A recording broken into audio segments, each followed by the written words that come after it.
vieram para o Brasil, se distribuíram, né, entre Belém, Recife, Salvador e Rio de Janeiro, 15 mil portugueses. É praticamente a corte portuguesa toda que vem para cá. Ministros, nobres, família real, né, militares. Então, vieram todas as embarcações portuguesas, né, de guerra e também de comércio vieram para o Brasil, né, e daí essa distribuição.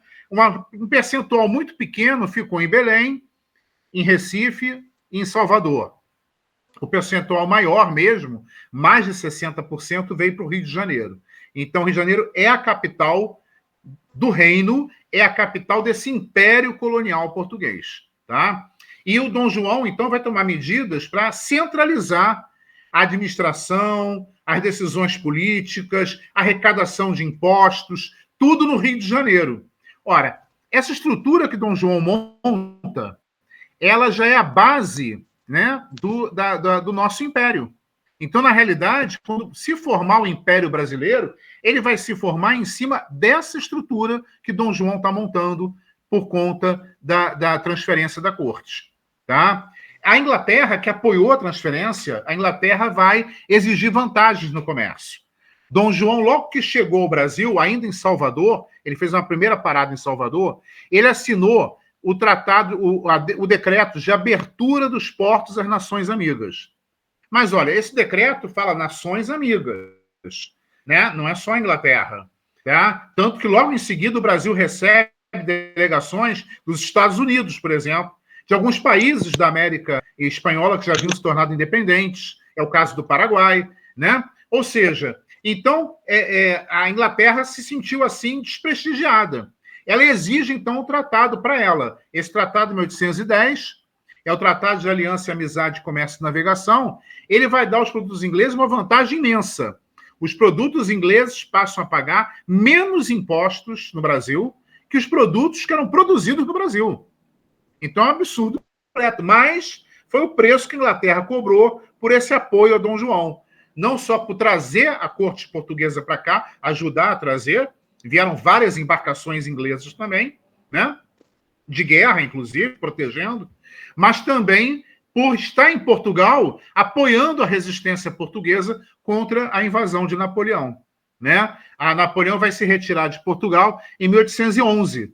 Ele não consegue conquistar Portugal todo. A região norte de Portugal, em torno da cidade do Porto, ela não foi conquistada por Napoleão.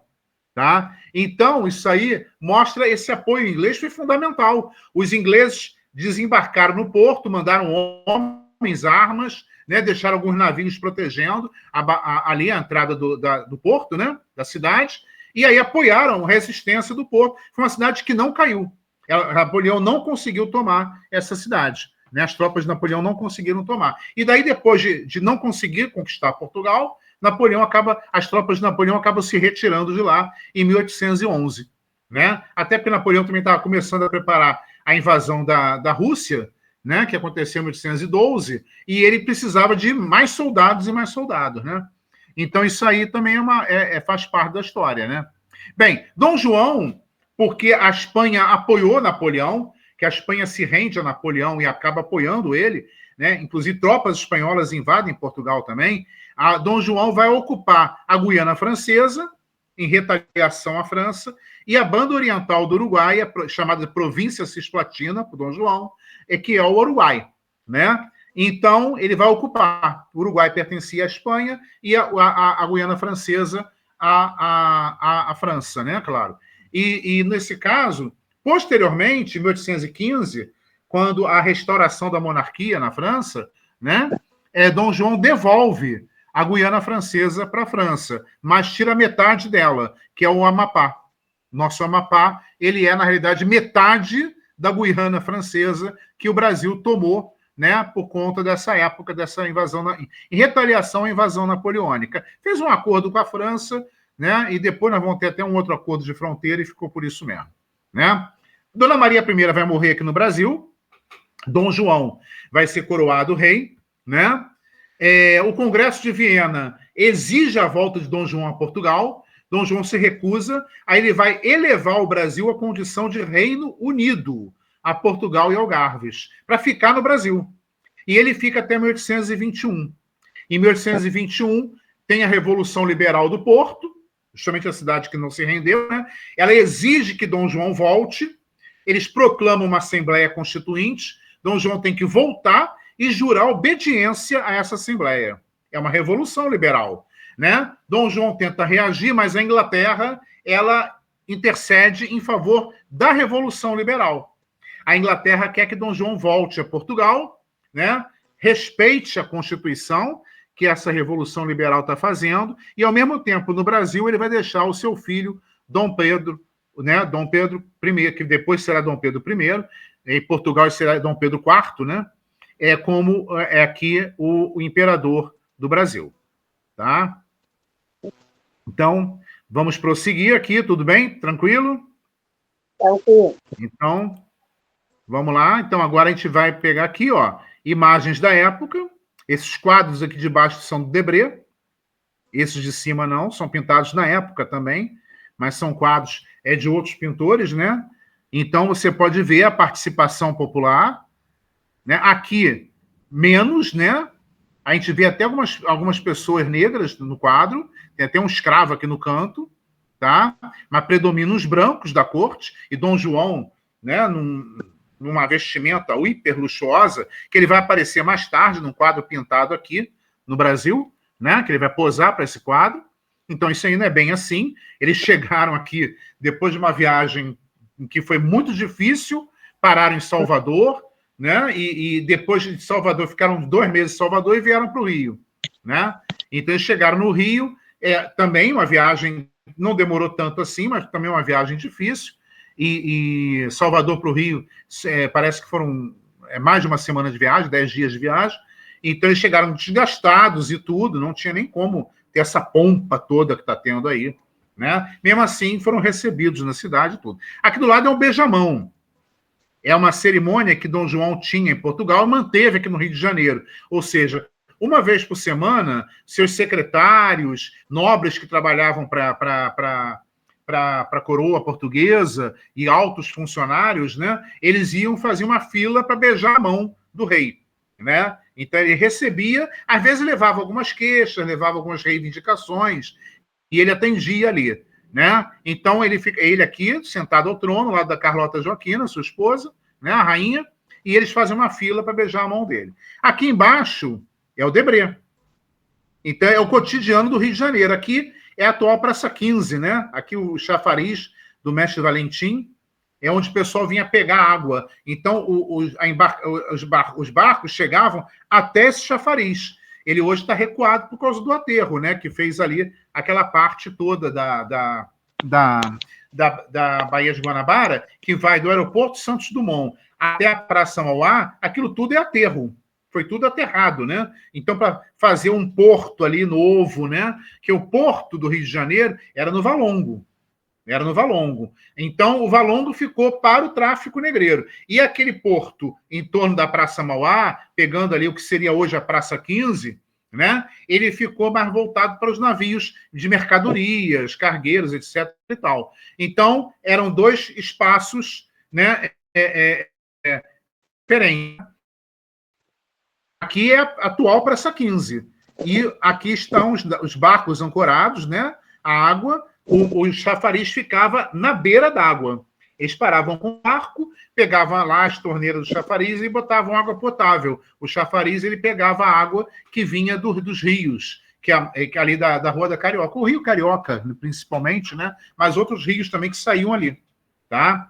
Então, e aqui tem o pessoal acendendo o lampião na rua, né? Um padre que pega esmolas, né? Isso aqui está recolhendo as esmolas para o padre, está com uma imagem aqui. Então, essa senhora que está beijando a imagem dela, né? E aqui o pessoal acendendo, estão descalços, que significa que eles são escravos, né? São pessoas escravizadas, né? Então, eles acendem o lampião, baixam o lampião, e esse aqui vai lá e acende aquele negócio do lampião, né? Então, é assim que é a iluminação. O óleo que era usado aqui no centro do Rio de Janeiro, né, nas ruas, era o óleo de baleia, que as baleias vinham nadar na Baía de Guanabara. Eram caçadas, né? E o óleo de baleia ele demora muito para queimar, muito tempo mesmo. Então ele era bom por isso. Eles botavam óleo de baleia ali, deixavam, e demorava muito, ficava semanas ali aquele óleo, né? E ele abastecia vários lampiões em várias ruas, né? Então, por isso que ele era muito usado. Ele era o óleo usado. Durante muito tempo foi assim, né? Aqui um retrato pintado de Dom João, retrato posado, né? Que ele pinta, e vem a independência, né? Ora, Dom João retorna a Portugal e ele vai e deixa seu filho aqui, Dom Pedro, na condição de príncipe regente. Então, o Dom Pedro governa em nome do pai, que o Brasil é um Reino Unido. O Brasil é um Reino Unido, né? Então, não cabe mais aquela figura do vice-rei ou do governador-geral, como foi na época mais cedo na colônia, né? Mais antes na colônia, né? Mas não cabe mais essa figura, né? Agora é o príncipe regente. Dom Pedro assumiu como príncipe regente, em 1821. Dom João retorna a Portugal, só que as cortes portuguesas não aceitam. As cortes portuguesas são o parlamento português. Eles não aceitam essa pressionar. Eles exigem que Dom Pedro volte. Aí, no dia 9 de janeiro, o Dom Pedro diz que fica. É o dia do fico, né? Então, no dia do fico, ele diz que fica no Brasil. Ora, a gente já pode considerar aqui o dia do fico como uma declaração de independência. Tá? Ele não declarou independência ainda, mas ele está contrariando as cortes portuguesas, que fizeram a Revolução, e agora são o poder em Portugal. Ele recusa retornar. Tá? E em junho, ele convoca uma Assembleia Nacional Constituinte. Ora, quem tem Assembleia Nacional Constituinte é um país independente. Né? Então já está claro, está encaminhada a ruptura com Portugal. Quando ele convoca essa Assembleia Nacional Constituinte, a cortes portuguesas deliberam que vão mandar tropas para o Brasil, né, para prender Dom Pedro. Né? Então, Dom Pedro, em agosto, sabendo que as cortes estão mandando tropas para o Brasil, ele viaja para Minas Gerais e São Paulo, né, para se reunir com as elites locais. Primeiro ele vai a Minas, é bem recebido em Vila Rica, atual Ouro Preto, né, e o pessoal dá apoio a ele, a elite local dá apoio a ele. Depois ele vai a São Paulo, né, passa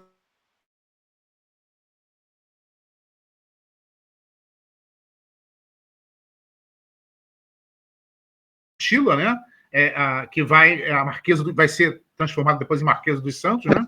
Então, em Santos, ele recebe apoio desses grandes comerciantes em Santos e São Paulo, né? Ao retornar para o Rio de Janeiro, a Leopoldina mandou um mensageiro para ele, com carta dela e do José Bonifácio, que era o ministro principal do Dom Pedro, né? A Leopoldina presidia as sessões do ministério. Ela que presidia. Porque Dom Pedro não gostava muito de presidir ministério, não. E Leopoldina foi feita para isso. Ela foi educada para isso, para ser uma mulher que tomasse a frente, tomasse decisões. Então, ela presidia as reuniões do Conselho de Ministros, do Ministério. Ele foi fazer essas viagens, deixou ela lá. Ela presidiu. E lá ela recebe, né, as informações que já há uma frota portuguesa se encaminhando para o Brasil. Né? Uma frota de guerra. E os portugueses, em algumas cidades ao norte, né, Recife, Belém, São Luís, já estão se revoltando contra, né, Dom Pedro. Então, essa frota vem para prender Dom Pedro. Dom Pedro, então, recebe essas cartas da Leopoldina, do Zé Bonifácio, e dá aquele gritinho do Ipiranga, lá, dia 7 de setembro, a independência, etc. e tal. Né? Então, na realidade, ele, ao chegar ao Rio de Janeiro, ele vai tomar algumas precauções. Uma delas é pegar os poucos navios de guerra que tinham aqui, que foram deixados aqui, e se apropriar para o Império, né? Para o caso do Brasil independente. Ainda não foi proclamado o Império, não. Tá? E a outra é contratar mercenários. Daí o Lord Cochrane, um mercenário inglês, né? Um almirante inglês, mas era mercenário, ele oferece seus serviços, traz alguns navios de guerra com ele também, né? Já estava rondando por aqui, já havia negociações nesse sentido, feitas pelo José Bonifácio. O contato do Cochrane é com José Bonifácio. Ele já tinha vindo para cá com algumas embarcações de guerra, né? Junto a essas outras que ficaram aqui, forma uma frota e parte para enfrentar a frota portuguesa que vinha para cá. Essa frota portuguesa, sabendo que o Rio de Janeiro está bem guarnecido, ela vai parar, né, em Belém, né, e Recife um pouco, e mais Salvador, vai atacar mais Salvador. Então, nessas regiões tem guerra mesmo, né? E as tropas que seguem do Rio vão para Salvador, depois seguem para Recife, mas quando chegam em Salvador, Salvador já se libertou dos portugueses, já proclamou a independência, né? O que eles exigem ali é que Salvador aceite o Império. A independência de Salvador é decretada em maio de 23. O Império foi proclamado em outubro, 12 de outubro, que era aniversário de Dom Pedro, né?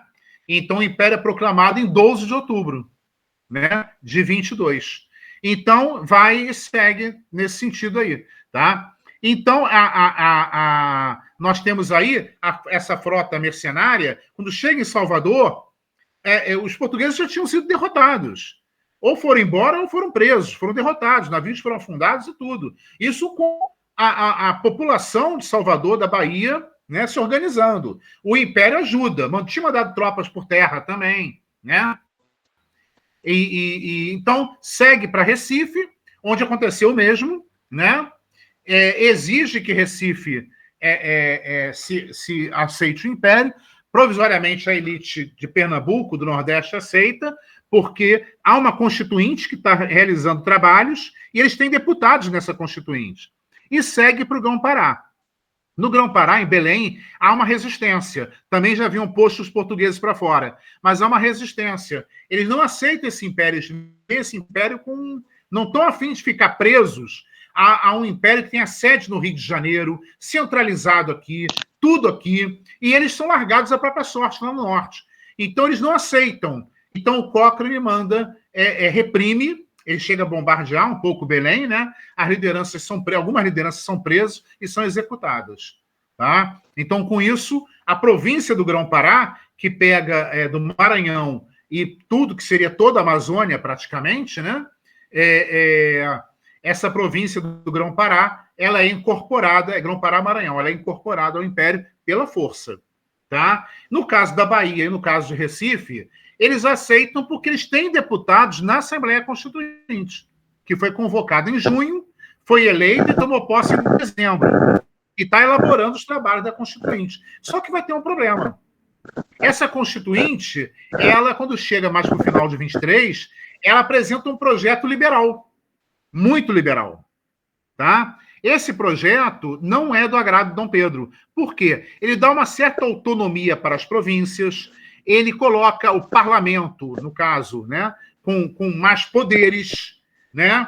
O imperador seria submisso ao parlamento, né? Ele dá um poder, centraliza mais o poder, inclusive com as vilas, municípios, ganhando poder também. Dom Pedro não quer isso, não aceita. Ele vai fechar essa Assembleia, ele vai dissolver essa Assembleia e vai nomear uma comissão que ele vai presidir, né? Junto com José Bonifácio, e essa comissão vai elaborar uma nova Constituição, a Constituição de 24, que é uma Constituição centralizadora, né? As províncias não têm autonomia alguma, nada, né? As vilas muito menos, né? O poder é centralizado no imperador, inclusive que ele pessoalmente é um poder. É o poder moderador, que está acima dos outros poderes, legislativo, executivo, judiciário. Ele pode intervir em todos eles. Executivo, é ele quem nomeia o ministério e comanda o ministério. Olha só. Legislativo, é ele quem convoca eleições para a Câmara e ele que escolhe quem é senador. É encaminhada uma lista tríplice para ele e ele escolhe o senador. Tá? E é ele que convoca eleições para a Câmara. Tá? Deputados. E o judiciário é ele que nomeia os juízes, inclusive da Corte, da Suprema Corte. É ele que nomeia os juízes da Suprema Corte ou juiz de província. Né? Ele que nomeia. Ora, então concentraliza demais o poder. No caso, vai estourar a revolta em Pernambuco, em 24, logo após essa Constituição ter sido imposta, né? Ela é outorgada, ela é imposta, né? Então, Pernambuco se revolta e, nesse caso, vai exigir, né? Nesse caso, vai essa revolta em Pernambuco vai ser chamada Confederação do Equador. Não havia, naquele momento, um país ainda chamado Equador, aqui na América do Sul. Não havia ainda esse país. Né? O que é Equador era uma região que ainda fazia parte da chamada Gran Colômbia, que era Colômbia, Venezuela e Equador. Então, esse nome Equador, pela primeira vez, foi adotado no Brasil, que pega o Nordeste, do Ceará a Alagoas. Tá?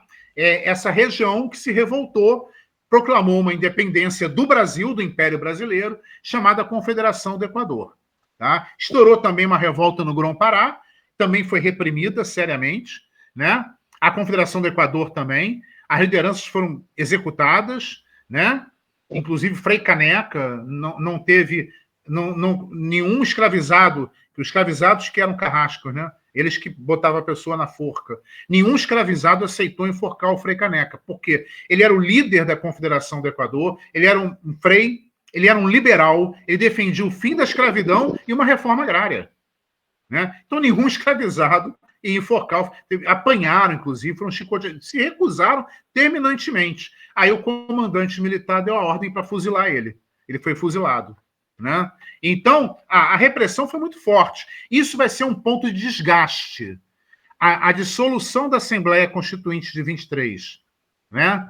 E essa repressão à Confederação do Equador e ao Grão-Pará, né, que mataram muita gente também no Grão-Pará, ela vai ser um grande desgaste, o primeiro grande desgaste para o Dom Pedro I na sua relação com as elites brasileiras. Tá? O Sudeste ainda está em paz com ele. A Bahia, mais ou menos. Já o Sul também não aceitou muito, não. Tanto que a província cisplatina declarou sua independência e fez uma guerra para manter sua independência. A Argentina apoiou, mas a Argentina queria incorporar o Uruguai, entende? Ela queria incorporar o Uruguai. Aí o Brasil resistiu, né? Gerou um caos naquela região, prejudicou o comércio com todo mundo. A Inglaterra interveio e obrigou um acordo de paz. Com isso, se forma o Uruguai. Ele não é nem da Argentina nem do Brasil, né? O que a gente chama de uma república tampão, assim como o Paraguai também. A Argentina também tentou incorporar o Paraguai e o Brasil não deixou. O Brasil garantiu a independência do Paraguai, né? Então, essa questão, a Guerra da Cisplatina, também foi mais um momento de crise do Império, porque morreu muita gente nessa guerra, tá? Foi um gasto desnecessário para manter uma província que não era de Portugal. O Uruguai não era de Portugal, ele era da Espanha. Então, isso aí foi visto pela elite brasileira, do Sudeste, inclusive, que financiou essa guerra, gastou muito dinheiro com ela, né? Eles viram, não havia necessidade de fazer isso, foi um gasto, uma estupidez, para chegar a uma negociação que já poderíamos ter chegado sem grandes problemas, né? Então, aqui temos dois quadros pintados, um em 88 e outro em 84, bastante tempo depois, né? E os dois enaltecem a figura de Dom Pedro. Esse primeiro, Pedro Américo, você vê o povo na periferia, né? Tá aqui o carro de bois, um descamisado aqui, né? Aqui atrás tem um barracozinho, uma casa velha, né? Mas você vê, o centro é Dom Pedro e os chamados Dragões da Independência, que nem existiam nessa época. Nem existiu nessa época. Isso é uma tropa de elite de segurança do imperador que vai ser criada décadas depois, no segundo reinado. Tá? E aqui um quadro do pintor francês, aqui no Brasil, em 84, né? Ele estava aqui no Brasil, François René Moreau, né? Ele pinta um quadro em que também coloca Dom Pedro no centro do quadro, levantando o chapéu. Não é uma espada, é um chapéu. É diferente. E você tem uma grande participação popular. Mas o interessante é que você vê nenhuma pessoa negra nesse quadro. Tá? Brancos pobres, descalços, etc. e tal, assim, né? Mas pessoas até bem vestidas e tudo, saudando Dom Pedro, com as pessoas atrás dele também, né? Mas você não vê nenhum negro nesse quadro. Nenhum indígena, como você vê naquele quadro de Debré que a gente viu lá na frente, na alegoria, né? Então, tá aqui.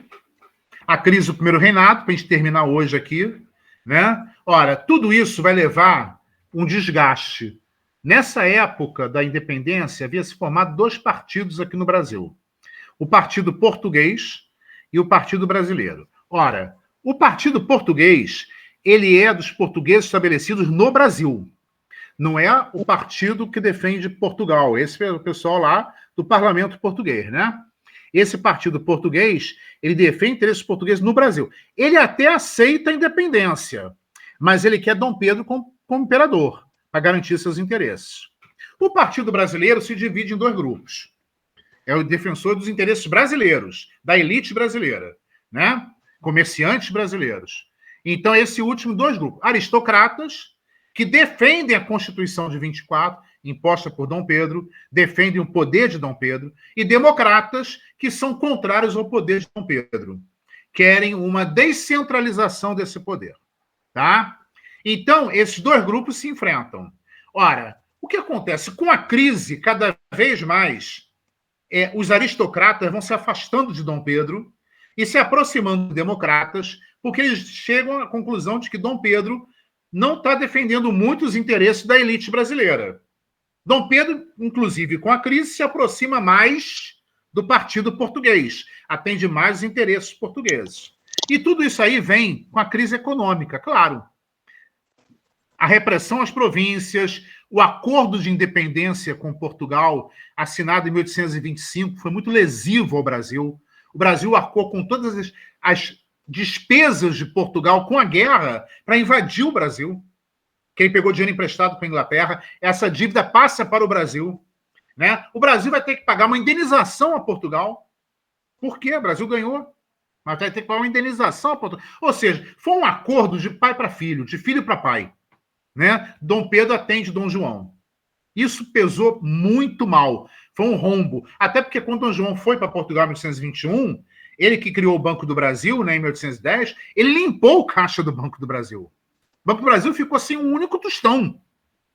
Né? Então tinha que criar impostos, deixou com Dom Pedro essa tarefa de aumentar impostos, criar impostos, para poder reativar o Banco do Brasil, botar o Banco do Brasil minimamente funcionando.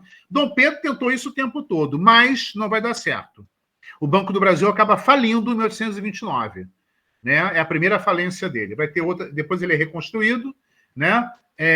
E depois ele volta a falir outra vez, aí é reconstruído outra vez e fica. Né? Ele vai ter 3 falências, na realidade. A última foi da crise de 29, já antes de Vargas assumir o poder. Né? Vargas vai reconstruir o Banco do Brasil e está aí até hoje. Então, isso aqui é importante, né? Porque tudo, gastos com a guerra, acordos de independência, cisplatina, né? Tudo isso vai fazer com que a crise econômica estoure. Os acordos de 1810 com a Inglaterra, que davam amplas vantagens aos produtos ingleses, eles foram renovados em 1827. Foi uma exigência inglesa. Eles venceram em 25 e foram renovados em 27. Né? E aí tem um problema.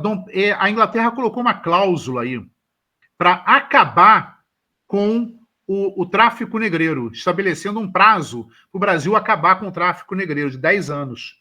Né? E Dom Pedro, ele não tinha muita simpatia pela escravidão, ele queria mesmo acabar com o tráfico negreiro. Né? Então, ele vai começar a manobrar nesse sentido. Ó, crise econômica, vantagem aos produtos ingleses mantida, arrecadação pífia, pequena, e ainda vai acabar com o tráfico negreiro. Perdeu a província cisplatina, né? Dom João morre em 27, Dom Pedro fica de olho no trono de Portugal, aí a possibilidade de reunificar Brasil e Portugal vira uma possibilidade, né? Porque ele é Dom Pedro IV, ele é o herdeiro do trono. Só que o irmão, Dom Pedro manda sua filha, Maria da Glória, para Portugal, né, para assumir o trono. Portugal, ela tinha, na época, 10 anos de idade, coisa assim. O irmão dele, mais novo, Dom Miguel, ele toma o trono de Portugal, dá um golpe e toma o trono, com o apoio da mãe, da Carlota Joaquina. Eles tinham apoio da Santa Aliança. Né? Dom Pedro tinha apoio da Inglaterra. Então, cria uma guerra civil. Dom Pedro, desesperado, pede, inclusive, ao irmão que aceite a filha dele, com 10 anos de idade. O irmão já tinha quase 30, né? Tinha menos, tinha 20 e poucos anos ainda. Aceite a filha dele como esposa, para resolver a crise. Né? Mas Dom Miguel rejeita completamente. Né? Resultado disso é que estoura uma guerra civil em Portugal. Os que querem Dom Pedro ou querem a filha dele para governar, e os que querem é o Dom Miguel, né? Estourou uma guerra civil, Dom Pedro aqui no Brasil, com a filha lá em Portugal prisioneira, ela foi colocada num convento, né? Prisioneira de Dom Miguel, e ele aqui no Brasil, com a cabeça mais em Portugal que no Brasil, governando mais para os interesses portugueses aqui do que brasileiros, né? Então, a crise só vai aumentando. Em 31, já afastado, ele nomeia um ministério que é todo português, todo ligado ao Partido Português. Aí o pessoal rompe de vez com ele. Para piorar, ele encaminha um projeto de lei, no início de 31, para o parlamento, com uma proposta de acabar com o tráfico negreiro, né? E aí, mesmo que as elites se revoltam de vez. O parlamento recusa essa proposta, ele fecha o parlamento e convoca eleições para junho de 31. Em abril de 31, ele é derrubado. Aristocratas e democratas se uniram definitivamente e derrubaram Dom Pedro. Quem vai assumir no lugar dele é uma regência, trina, três. Porque três líderes da revolta, que derrubou Dom Pedro, é uma revolta de caráter liberal, derrubou Dom Pedro, instituiu a regência, porque Dom Pedro renunciou em favor do seu filho, o Dom Pedro II. Posteriormente, Dom Pedro II. Mas Dom Pedro II, na época, tinha somente 5 anos, ainda ia fazer 6 anos de idade. Não podia assumir mesmo o trono, né? Então, essa regência foi colocada para governar no lugar de Dom Pedro II, que posteriormente, quando tivesse maioridade, ele assumiria o império. E Dom Pedro voltou a Portugal, né? Ele vai se envolver nessa guerra civil em Portugal, vai ter apoio da Inglaterra, né? E vai derrotar seu irmão Dom Miguel, assume o trono de Portugal como Dom Pedro IV, né? Só que morre depois, tuberculose, ele vai falecer em 1834. Aí o trono passa para a filha dele, né, a Maria da Glória. Tá bom? Então, Dom Pedro em Portugal é tido como um herói liberal, porque ele enfrentou o irmão, que tinha apoio da Santa Aliança, o irmão que era absolutista, né? Ele derrota esse irmão, ele restaura o poder do parlamento, né? Jura obediência à Constituição, que esse parlamento havia elaborado, né? E morre como herói liberal em Portugal. No Brasil, ele é derrubado em 31, acusado de tentar ser um monarca absolutista, por causa do seu poder moderador, etc. e tal. Aí vai começar o período regencial, que a gente vai ver na aula que vem. Tá? Tudo bem? Tranquilo? Tudo bem, Tá? tranquilo. Pegou tudinho? Legal? Então tá bom. Peguei. Então a gente hoje fica por aqui, tá? Obrigado, Jamile. Desculpe aí a confusão no começo, mas eu estava chegando de viagem, tinha que ligar e o computador não pegou. Foi uma confusão aqui, pessoal. Tá bom? Obrigado. Então tá. Boa noite. Tá joia. Obrigado, tá? Depois dá uma olhada do Google Classroom, que tá tudo lá, tá? Eu botei lá na nossa sala de aula do Google Classroom, tá bom? Tá? Os slides todos e mais esse material que eu falei para você que eu mandei por fora. Tá bom? Então tá. Boa noite. Boa noite. Tá bom. Vanessa?